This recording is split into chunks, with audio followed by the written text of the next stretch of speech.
मुफ्ती साहब, सफ़र में कज़ा थियल नमाज घर अची पूरी पढ़जे या कसर कजे?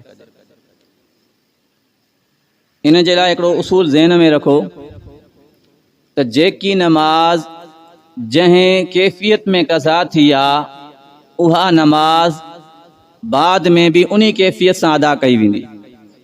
मसलन तहां सफ़र में आयो ऐं सफ़र में तहांजी ज़ुहर जी नमाज कज़ा थी वई,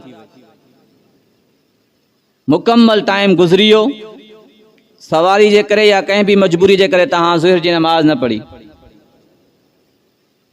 त हाणे जॾहिं तहां घर अची आया हो त हाणे उहा साॻी ज़ुहर वारी नमाज तहां घर में अची कसर पढ़ंदव, यानी 2 रकात पढ़ंदव, 4 रकात न पढ़ंदव। छो त जंहिं अंदाज़ सां कज़ा थी हुई उन्ही अंदाज़ सां हाणे पढ़णी आहे। ईअं न आहे त हाणे त उहे घर में अची आऊं आसानी आहे 4 रकात पढ़ूं, बल्कि जंहिं अंदाज़ में कज़ा थी आहे उन्ही अंदाज़ में पढ़णी आहे। 4 रकात वारी आहे त 2 रकात नमाज पढ़णी आहे।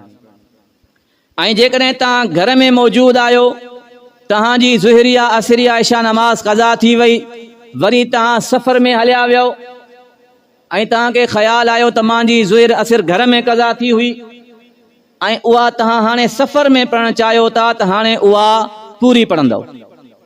कज़ा भलिया सफ़र में कयो था, लेकिन इहा कज़ा थी हुई घर में पंहिंजे वतन में, त हाणे इहा नमाज सफ़र जे अंदर भी मुकम्मल पढ़णी आहे, कसर नाहे करणी।